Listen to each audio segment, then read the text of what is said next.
Hey guys, Sniz here, and a few hours ago, GGG released more info about the December events. And so in this video, we're gonna go over the December events, discuss what each event is, and everything you need to know to take part in the fun happening in only a few days. So, let's get into it.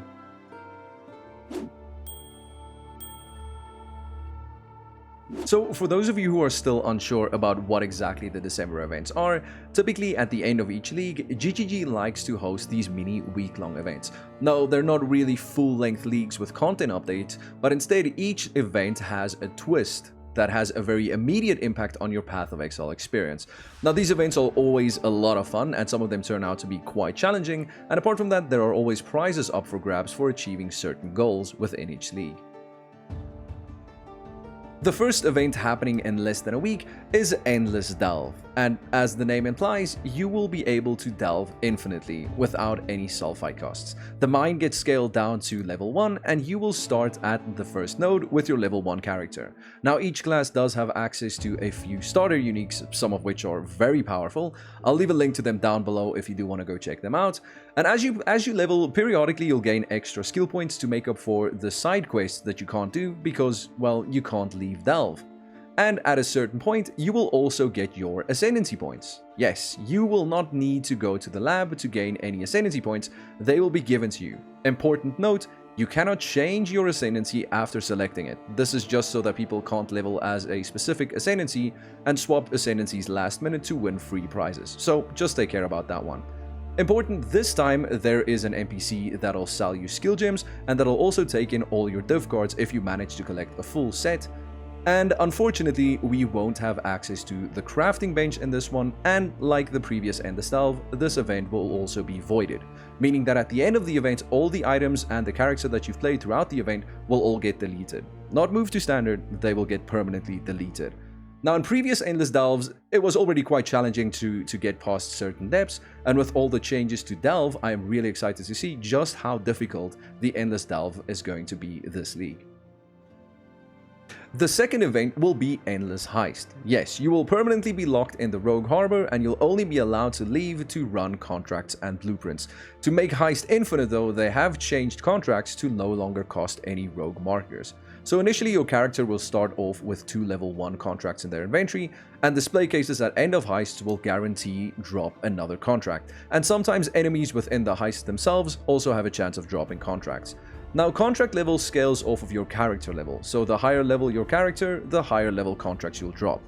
If you do run out of contracts, there will be an NPC in the Rogue Harbor that'll be able to sell you contracts so you don't break your infinite heisting, and from level 50 onwards, contract display cases have a chance at dropping blueprints for grand heists. Now, although contracts themselves are free, I do believe that grand heists would either have to be paid for in coins and unveiled for you to be able to do the grand heists.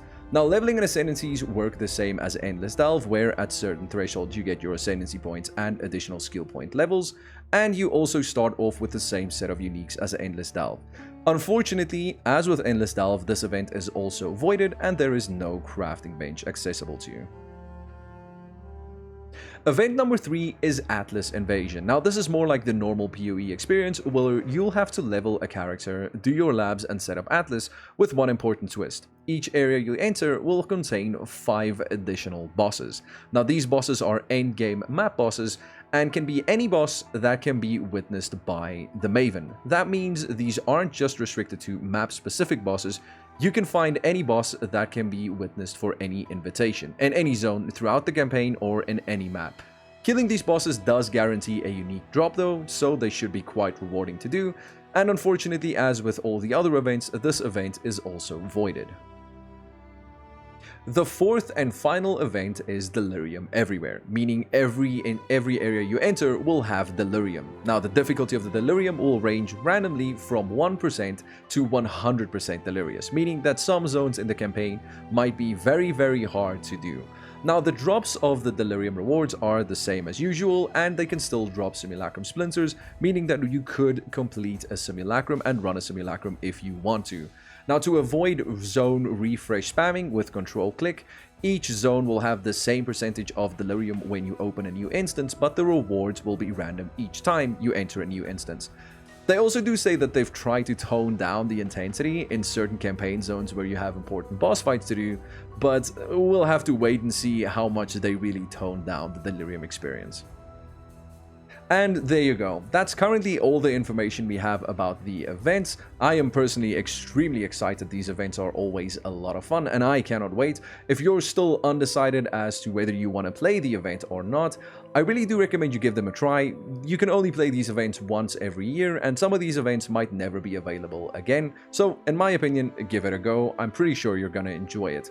I plan on making update videos about the builds that I play in these events, a little build diary, and my progress after a few days in each event. So if you don't want to miss those, you want to stay up to date with my progress throughout the events, remember to subscribe. And otherwise, I will see you guys in the events or over on Twitch. My name is Sniz, and I'll see you guys next time. Bye.